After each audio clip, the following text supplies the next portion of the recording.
नमस्कार दोस्तों। आज हम विज्ञान के एक ऐसे हिस्से में जा रहे हैं जो सच में कमाल का है, एपिजेनेटिक्स। आपने शायद ये शब्द सुना होगा और ये हमारी सोच को पूरी तरह से बदल रहा है कि हमारा शरीर कैसे काम करता है। तो चलिए पता लगाते हैं कि ये आखिर है क्या। अच्छा, तो सबसे पहले एक बहुत ही अजीब सवाल। कभी सोचा है कि आपके दिमाग का सेल, स्किन का सेल और मसल्स का सेल, इन सब में डीएनए तो बिल्कुल एक जैसा है ना? तो फिर ये इतने अलग-अलग क्यों दिखते हैं और अलग काम क्यों करते हैं? मतलब एक ही किताब से इतनी अलग-अलग कहानियां कैसे बन रही हैं? इसका जवाब एक छुपे हुए कंट्रोल सिस्टम में है। और बस यहीं पर एंट्री होती है एपिजेनेटिक्स की। आप इसे अपने जीन्स का मैनेजर या डायरेक्टर समझ सकते हैं। सोचिए, डीएनए एक रेसिपी बुक है जिसमें हजारों रेसिपी हैं, पर कौन सी रेसिपी कब बनानी है और कितनी बनानी है, ये फैसला एपिजेनेटिक्स करता है। तो चलिए इसे साइंटिफिकली समझते हैं। एपिजेनेटिक्स असल में उन बदलावों की स्टडी है जो ये कंट्रोल करते हैं कि कौन सा जीन ऑन होगा और कौन सा ऑफ। और मजे की बात यह है कि ये सब डीएनए की लिखावट यानी उसके सीक्वेंस को बदले बिना होता है। मतलब आपकी किताब वही है, बस आप कुछ चैप्टर पढ़ रहे हैं और कुछ को छोड़ रहे हैं। और इसे याद रखने का एक बहुत आसान तरीका है, एक छोटी सी ट्रिक। एपी शब्द का मतलब होता है ऊपर, तो एपिजेनेटिक्स का मतलब हुआ जेनेटिक्स के ऊपर। ये एक तरह की एक्स्ट्रा लेयर है जो हमारे जेनेटिक्स के ऊपर बैठकर सब कुछ कंट्रोल करती है। तो सवाल ये है कि ये ऑन ऑफ स्विच काम कैसे करते हैं। ये कोई जादू तो है नहीं। असल में इसके पीछे 3 मेन तरीके हैं। चलिए एक एक करके इन तीनों को समझते हैं। तो ये हैं हमारे 3 main players: DNA methylation, histone modification और नॉन कोडिंग आरएनए। मुझे पता है ये नाम थोड़े हैवी लग रहे हैं, पर चिंता मत कीजिए, हम इन्हें बहुत ही सिंपल तरीके से समझेंगे। तो सबसे पहले बात करते हैं डीएनए मिथाइलेशन की। इसे आप एक डू नॉट रीड स्टिकर की तरह समझ सकते हैं। जब एक केमिकल टैग, जिसे मिथाइल ग्रुप कहते हैं, किसी जीन पर चिपक जाता है तो वो उस जीन को साइलेंट कर देता है। बेसिकली ये जीन का ऑफ स्विच है। ठीक है, अब आते हैं दूसरे तरीके पर, हिस्टोन मॉडिफिकेशन। सोचिए, हमारा डीएनए एक बहुत लंबा धागा है जो हिस्टोन नाम के प्रोटीन यानी छोटी छोटी चरखियों पर लिपटा हुआ है।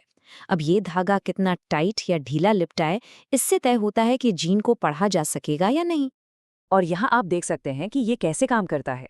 जब डीएनए ढीला ढाला लिपटा होता है, जिसे यूक्रोमेटिन कहते हैं, तो जीन को आसानी से पढ़ा जा सकता है, मतलब जीन ऑन है।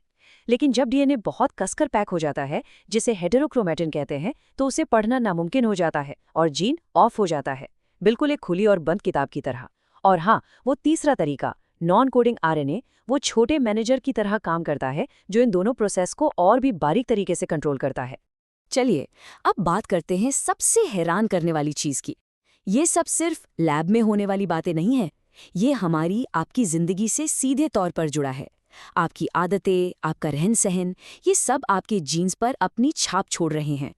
जी हाँ, आप क्या खाते हैं, कितना स्ट्रेस लेते हैं, आप सिगरेट पीते हैं या नहीं, एक्सरसाइज करते हैं या नहीं, यहाँ तक कि आपके आसपास का प्रदूषण भी, ये सब आपके एपिजेनेटिक निशानों को बदल सकता है।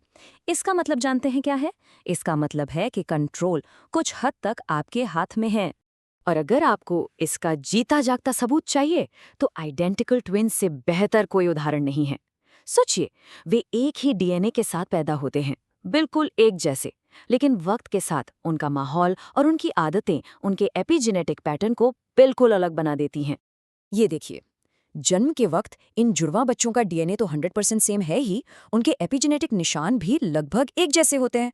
पर 50 साल बाद डीएनए तो अब भी वही है, लेकिन एक ने शायद बहुत हेल्दी लाइफस्टाइल अपनाई और दूसरे ने नहीं। नतीजा, उनके एपिजेनेटिक निशान बिल्कुल अलग हो जाते हैं। और यही वजह है कि एक ही डीएनए होने के बावजूद एक को बीमारी हो सकती है और दूसरा बिल्कुल स्वस्थ रह सकता है। तो ये सब जानकर हमें क्या फायदा? असल में एपिजेनेटिक्स की ये समझ दवाइयों और हेल्थ की दुनिया में एक क्रांति लाने वाली है। ये सिर्फ किताबों की बात नहीं है, इसके रियल वर्ल्ड इम्प्लीकेशंस बहुत बड़े हैं।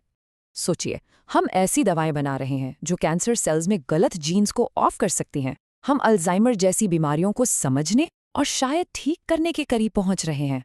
और तो और, हम उम्र बढ़ने के प्रोसेस को भी समझने लगे हैं और शायद उसे धीमा भी कर पाएं। सच कहूं तो संभावनाएं एंडलेस हैं। तो एक बार फटाफट से जेनेटिक्स और एपिजेनेटिक्स का फर्क समझ लेते हैं। जेनेटिक्स मतलब आपका हार्डवेयर, आपका डीएनए कोड जो बदलता नहीं है। एपिजेनेटिक्स आपका सॉफ्टवेयर है जो ये तय करता है कि कौन सा प्रोग्राम चलेगा। और सबसे ज़रूरी बात, ये सॉफ्टवेयर बदला जा सकता है, ये फ्लेक्सिबल है, रिवर्सिबल है। और दोस्तों, यही है आज की सबसे बड़ी बात, द की टेक अवे। आपको जेनेटिक रूप से जो कार्ड्स मिले हैं, आप उन्हें नहीं बदल सकते, लेकिन एपिजेनेटिक्स हमें बताता है कि आप उन कार्ड्स को खेलते कैसे हैं। ये पूरी तरह आपके हाथ में हो सकता है। आपकी आदतें, आपकी चॉइसेस, ये सच में आपकी जीन्स के एक्सप्रेशन को बदल सकती हैं। तो मैं आपको बस एक सवाल के साथ छोड़कर जा रहा हूँ। अब जब आप ये जानते हैं कि आपकी आदतें सीधे आपकी जीन्स पर असर डाल सकती हैं, तो ऐसी कौन सी एक आदत है जिसे आप आज ही बदलना चाहेंगे? इसके बारे में ज़रूर सोचिएगा। हमारे साथ जुड़ने के लिए शुक्रिया।